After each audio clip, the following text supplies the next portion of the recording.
Terima kasih Anda masih bersama kami di Jendela Istana Garuda TV. Pemirsa, program Makan Bergizi Gratis atau MBG menghadirkan manfaat yang lebih luas bagi masyarakat. Di Kabupaten Sukoharjo, Jawa Tengah, seorang penyandang disabilitas mendapatkan kesempatan bekerja di Dapur Satuan Pelayanan Pemenuhan Gizi atau SPPG. Melalui pekerjaannya sebagai petugas kebersihan, pemuda berusia 24 tahun ini ingin menunjukkan penyandang disabilitas memiliki kemampuan yang sama untuk berkontribusi di dunia kerja.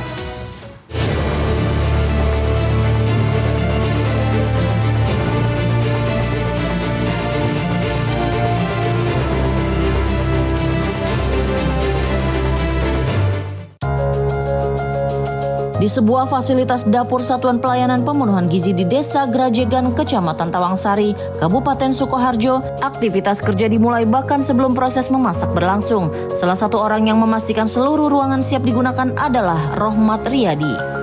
Setiap hari, pemuda berusia 24 tahun ini membersihkan berbagai sudut ruangan dapur.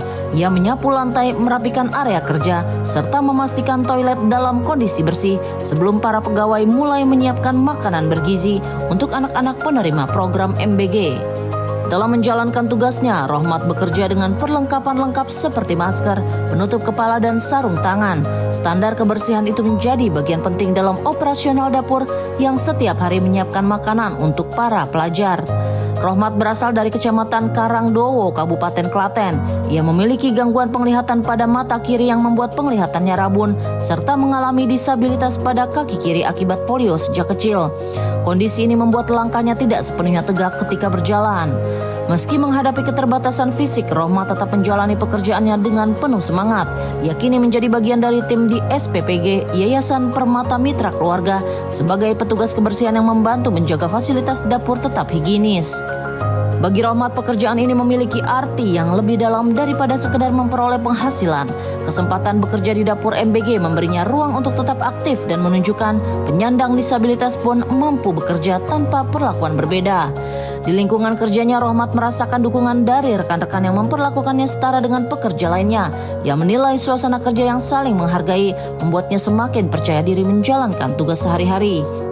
Kesempatan ini juga datang setelah Rohmat sebelumnya kehilangan pekerjaan akibat pemutusan hubungan kerja di sebuah pabrik mebel. Kondisi itu sempat membuatnya harus mencari jalan baru untuk mendapatkan penghasilan. Melalui pekerjaan di dapur MBG, Rohmat kini dapat kembali bekerja dan memperoleh penghasilan yang menggunakan pendapatan ini untuk membantu orang tua sekaligus memenuhi kebutuhan hidup sehari-hari. Kalau di sini untuk semuanya baik, Pak. Teman-teman juga yang lain baik semua. Untuk pada saya itu semuanya sama, Pak. Tidak ada yang dibedakan. Ya, terima kasih untuk Pak Prabowo. Bagi saya sakit polio, disabilitas, mata saya agak rabun,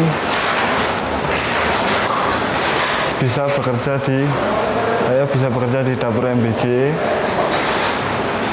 dan saya bisa mengasihi orang tua dan untuk kebutuhan saya sehari-hari. Harapannya ya bisa membahagiakan orang tua, dan untuk dapur MBG bisa berjalan terus sampai nanti dan seterusnya, agar bisa mempekerjakan anak disabilitas seperti saya. Rohmat bahkan menyampaikan jika suatu saat bertemu dengan Presiden Prabowo Subianto, ia ingin menyampaikan rasa terima kasih secara langsung atas kesempatan kerja yang ia dapatkan melalui program ini. Pemuda berusia 24 tahun itu juga memiliki harapan sederhana. Ia ingin terus bekerja dengan baik agar dapat membahagiakan orang tua dan menjalani hidup dengan lebih mandiri.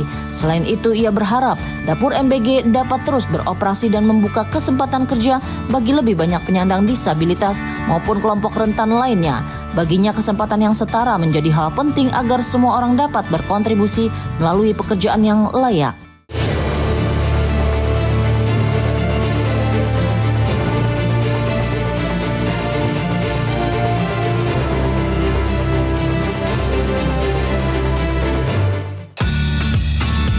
Di Di sebuah rumah produksi sederhana di Desa Jatimalang, Kecamatan Tawangsari, Kabupaten Sukoharjo, aktivitas pembuatan tempe dimulai sejak pagi hari.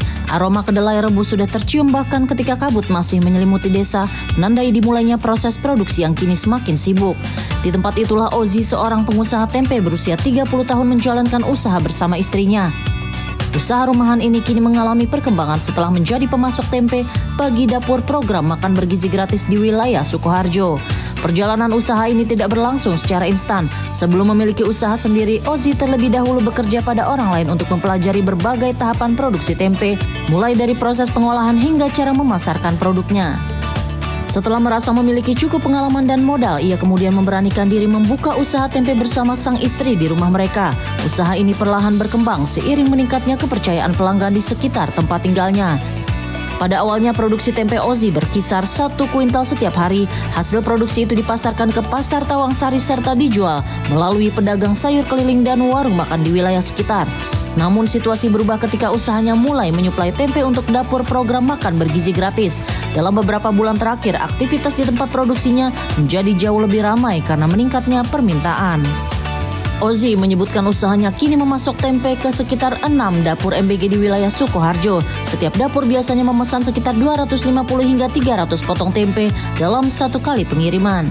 Pengiriman ini dilakukan 2 kali dalam 1 minggu dengan jadwal yang berbeda di setiap dapurnya.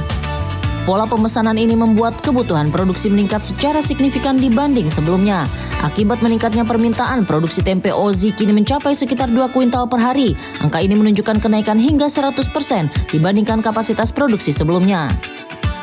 Kenaikan produksi ini membawa perubahan besar bagi usaha kecil yang dibangun Ozi bersama keluarganya. Pendapatan yang meningkat memungkinkan perbaikan fasilitas produksi serta penambahan peralatan yang dibutuhkan dalam proses pembuatan tempe.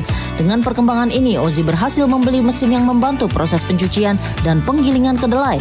Kehadiran mesin ini membuat proses produksi menjadi lebih cepat dan efisien dibandingkan sebelumnya yang banyak dilakukan secara manual. Pertama ya cari-cari pengalaman kerja di orang, terus ada modal ya kesini sama istri, dan alhamdulillah bisa maju, bisa memperkembangkan usaha tempe di sini. Alhamdulillah ada program MBG ini bisa dapat sekitar 6 dapur. Semenjak ada MBG itu sekarang sekitar 2 kintalan Pak, ya naik 100%. Alhamdulillah dapat program MBG ini bisa dapat pembelian mesin buat pencucian sama penggilingan. Bisa nambah karyawan, adanya MBG ini bisa mempekerjakan tetangga-tetangga sekitar rumah Pak. Harapan buat program MBG selalu tetap berjalan lancar, semoga bermanfaat buat anak-anak sekolah dan para UMKM di sekitarnya Pak. Terima kasih Pak Prabowo, semenjak ada MBG usaha saya jadi berkembang dan maju. Ya alhamdulillah bisa renovasi tempat produksi tempe, menambah alat-alat buat produksi tempe. Semoga Pak Prabowo sehat selalu. Semoga Pak Prabowo bisa mengayomi masyarakat dan membuat Indonesia lebih maju. Selain meningkatkan kapasitas produksi, perkembangan usaha ini juga membuka peluang kerja bagi warga sekitar. Ozi mulai merekrut beberapa tetangga untuk membantu kegiatan produksi tempe setiap harinya. Bagi Ozi, perkembangan usahanya memberikan manfaat yang lebih luas karena dapat melibatkan masyarakat di lingkungan tempat tinggalnya. Kehadiran pekerja tambahan juga membantu menjaga kelancaran produksi yang semakin meningkat.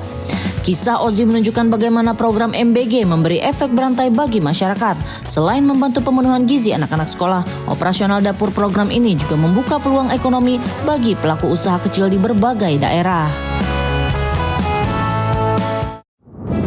Dan 30 menit sudah kami menemani Anda. Terima kasih telah menyimak Jendela Istana. Dan jangan lupa untuk menyaksikan kembali esok hari di jam yang sama hanya di Garuda TV. Saya Samuel Purba, pamit undur diri. Terima kasih, sampai jumpa.